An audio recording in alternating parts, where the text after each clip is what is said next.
بسم اللہ الرحمن الرحیم۔ اللہ تبارک و تعالیٰ کے نام سے شروع جو بڑا مہربان اور نہایت رحم کرنے والا ہے۔ اسلام کے ہر دور میں مسلمانوں پر طرح طرح کے ظلم و ستم کیے گئے اور مسلمانوں کو اللہ تبارک و تعالیٰ کی ذات اور ایمان سے دور کرنے کی ناکام کوششیں بھی کی جاتی رہیں، لیکن جو سچا مسلمان ہوتا ہے وہ اپنا سب کچھ تو لٹا دیتا ہے، لیکن وہ اپنے سچے رب کو کبھی نہیں چھوڑتا۔ کچھ مسلمان کا سب کچھ اس کا حقیقی مالک اللہ عز و جل ہوتا ہے۔ یہی وجہ ہے کہ اللہ تبارک و تعالیٰ اپنے بندے سے 70 ماؤں سے بھی زیادہ پیار کرتا ہے۔ ایسا ہے ایک ایمان فروز واقعہ۔ آج کی اس ویڈیو میں ہم آپ کو بتائیں گے کہ کس طرح ایک خاتون نے اپنا سب کچھ اپنے سچے رب پر قربان کر دیا۔ پیارے دوستو، یہ ایمان افروز واقعہ فرعون کی بیوی کا ہے۔ آج کی اس ویڈیو میں ہم آپ کو بتائیں گے کہ دنیا کے سب سے بڑے جابر اور ظالم جو کہ خدائی کا دعوے دار تھا، اس کے باوجود بھی اس کی بیوی کس طرح اللہ تبارک و تعالیٰ کی وحدانیت پر ایمان لے کر آئی، ان کا ایمان لانے کا سبب کیا بنا۔ اور جب فرعون کو اپنی بیوی کے ایمان لانے کی خبر ملی تو اس بدبخت نے اس نیک خاتون پر کون کون سے ظلم و ستم کے پہاڑ ڈھائے، اور فرعون کی بیوی کون تھی اور کس کی اولاد میں سے تھی۔ پیارے دوستو، اس قابل رش قربانی کے بعد اللہ تبارک و تعالیٰ نے اس نیک خاتون کو کس قدر مقام اور مرتبہ عطا فرمایا تھا۔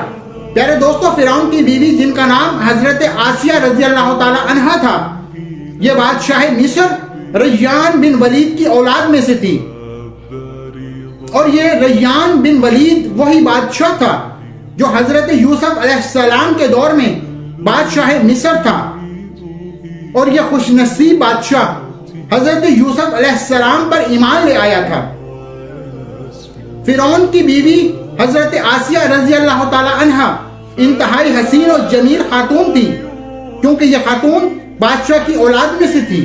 اسی وجہ سے اس کے پاس مال و دولت کی کوئی کمی نہیں تھی، اسی وجہ سے ہر وقت خدام ان کے آگے پیچھے رہا کرتے تھے۔ یہ پاک دامن خاتون فرعون کو ناپسند کرتی تھی، لیکن فرعون چونکہ اس وقت مصر کا بادشاہ تھا، اسی وجہ سے فرعون نے اس خوبصورت عورت کی خوبصورتی کو دیکھتے ہوئے زبردستی اس سے نکاح کر لیا تھا۔ جبکہ حضرت آسیہ رضی اللہ تعالی عنہا اور ان کے والدین اس نکاح سے خوش نہیں تھے، لیکن انہوں نے حالات کے مجبوری کی وجہ سے حضرت آسیہ رضی اللہ تعالی عنہ کا نکاح فرعون سے کر دیا تھا۔ پیارے دوستو، فرعون کا حکومتوں اور سلطنت اور مال و دولت کی کثرت اور طاقت کے نشے میں حد سے زیادہ مغرور اور بے لگام بنا دیا تھا۔ اس طرح اس بدبخت کافر نے ہزاروں بنی اسرائیل کے لوگوں کو اپنا غلام بنا کے رکھا ہوا تھا اور ان پر طرح طرح کے ظلم کرتا تھا۔ چونکہ اس بدبخت نے خدائی کا دعویٰ کر رکھا تھا، اس لیے وہ ان تمام انسانوں کو اپنا غلام تصور کرتا تھا اور ان معصوم لوگوں کے ساتھ جانوروں جیسا سلوک کرتا تھا۔ چنانچہ وقت یوں ہی تیز رفتاری کے ساتھ چلتا رہا۔ سال مہینوں میں اور مہینے ہفتوں میں اور ہفتے دنوں میں تبدیل ہو کر گزرتے چلے جا رہے تھے، اور پھر وہ وقت بھی آ گیا کہ اللہ تبارک و تعالیٰ کے پیارے نبی حضرت موسیٰ علیہ السلام اور حضرت ہارون علیہ السلام اس دنیا کے اندر تشریف لائے، اور مصر کی سرزمین لا الہ الا اللہ کی صداؤں سے گونج اٹھی تھی۔ اللہ تبارک و تعالیٰ نے حضرت موسیٰ علیہ السلام اور حضرت ہارون علیہ السلام کو فرعون کی طرف اور ان کی قوم کی طرف دعوت حق دینے کے لیے اور ہدایت کی طرف بلانے کے لیے مبعوث فرمایا تھا۔ اللہ تبارک و تعالیٰ کے ان پیغمبروں نے بنی اسرائیل کے لوگوں کو اللہ تبارک و تعالیٰ کی وحدانیت کی طرف بلایا اور لوگوں کو باطل معبود بتوں کی پوجا کرنے سے منع کر دیا۔ حضرت موسیٰ علیہ السلام نے موسیٰ علیہ السلام کو طرح طرح کے معجزات دکھائے، لیکن اس کے باوجود بھی یہ لوگ کفر اور سرکشی پہ اڑے رہے اور اللہ تبارک و تعالیٰ کی وحدانیت کا مسلسل انکار کرتے رہے۔ اس کے باوجود حضرت موسیٰ علیہ السلام فرعون کو اور بنی اسرائیل کے بدبخت لوگوں کو دعوت حق دیتے رہے۔ جب فرعون حضرت موسیٰ علیہ السلام کی اس تبلیغ سے تنگ آ چکا تھا تو فرعون نے یہ خیال کیا کہ کیوں نہ موسیٰ علیہ السلام کو لوگوں کے سامنے جھوٹا ثابت کیا جائے۔ چنانچہ فرعون نے حضرت موسیٰ علیہ السلام کو جھوٹا ثابت کرنے کے لیے ایک خاص دن مقرر کیا،